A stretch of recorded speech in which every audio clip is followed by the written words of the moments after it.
This video is brought to you by Miniature Market. Thousands of board games, miniatures, and paints, discount prices at miniaturemarket.com. Hey everybody, it's your old pal Rob. Today we are going to be taking a look at a very cool expansion for probably one of the greatest games ever made. The Coin series has revolutionized wargaming for quite some time, and these Coin series have really drawn people in from both sides, you know, from regular board gamers, you know, Euro gamers and stuff like that, and really enjoy playing the coin games in a historical context, as well as you know, regular war gamers really taking to it. Today we're going to just be taking a brief look at Sylvain of Discord for Fire in the Lake, the new expansion.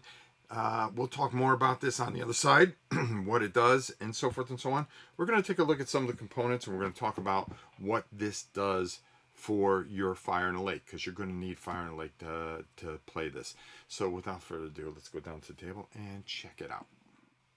So we're going to take a quick look at the books here and some of the stuff. You're going to get more event cards, which are glorious, okay, which are going to cause all kinds of stuff during certain periods of time. As you can see, this is the Insurgents, and then the new cards, which are going to, this is about the prequel to Vietnam. So the years where Kennedy was involved, from 1961, how his policies went with all the turmoil that was going on and building in Vietnam. So it covers from 1961 to 1963. You're going to come with the expansion rules. It's not. It's 12 pages long. It explains everything. You know what's going on, how Discord is a prequel, and that you definitely need Fire in the Lake to play it. Okay. Your hamlets, your advisors, and then your cadres, the different tokens that you're going to get. Really just kind of spelling everything out. This is going to be your initiative track that you're going to have. I'll show you that in a second. And then, you know, the playbook, okay? So it's really kind of interesting here, the playbook, because the playbook, there's a couple of different things that are going on here. Okay, they're going to show multiplayer examples. Okay, how you're going to play together, and add people and do things.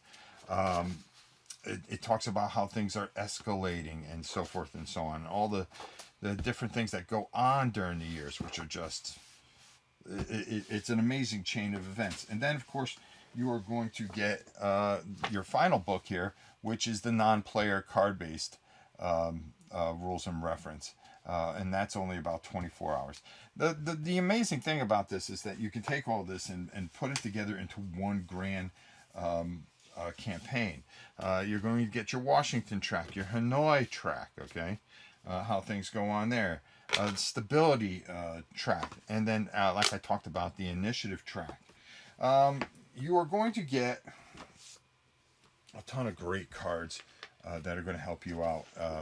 Little booklets that are going to help your player aid cards that really kind of push you along here and explain different things, bonuses and things with event cards. Some instructions there. Just trying to show you everything. Okay, your Viet Cong, your insurgent operations, your special activities, all the things that are going to come into play in the Discord expansion, and where to find the rules if you're kind of confused about something. Really spells everything out and really helps you along the way. You know, and then if you do the fall of Dem, the sequence of how that goes, that's a whole nother scenario that comes in here. And then you can take all three expansions and combine them. I mean the two expansions in the main game, and play from 61 to 72, which is pretty amazing when you really think about it. You know, from the very beginning of this and playing it all the way through, it really just enhances Fire in the Lake even more. Like I said, you got to have Fire in the Lake in order to play this. You do not need you're going to need Saigon if you're going to want to play the Grand campaign there. Just a lot of greatness. Once again, and this is why the coin games are some of the best in the world. Let's go up top and get my final thoughts and get on out of here. Just another fantastic expansion. I mean, you can't say enough about this game. Period. Fire in the Lake is one of the best coin games out of all of them, and if you really take a look at the coin games as a whole, they are just unbelievable in what they do, and they continue to make more and more, taking small pieces of history and really building a game around it, which is really fantastic.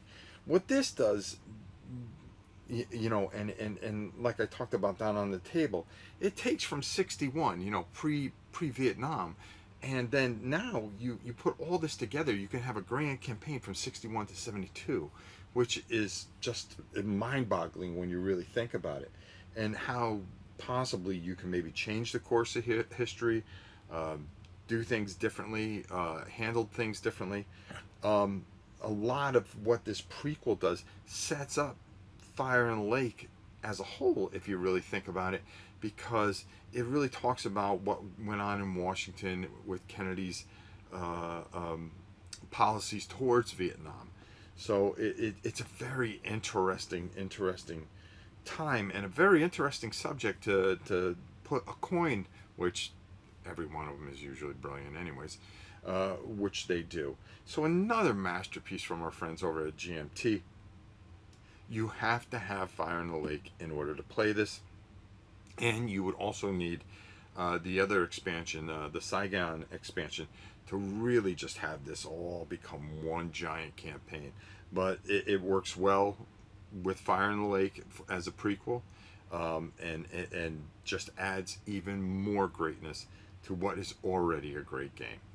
Without further ado, that's it for me, and until next time, it's your old pal Rob. We'll see you soon, everybody.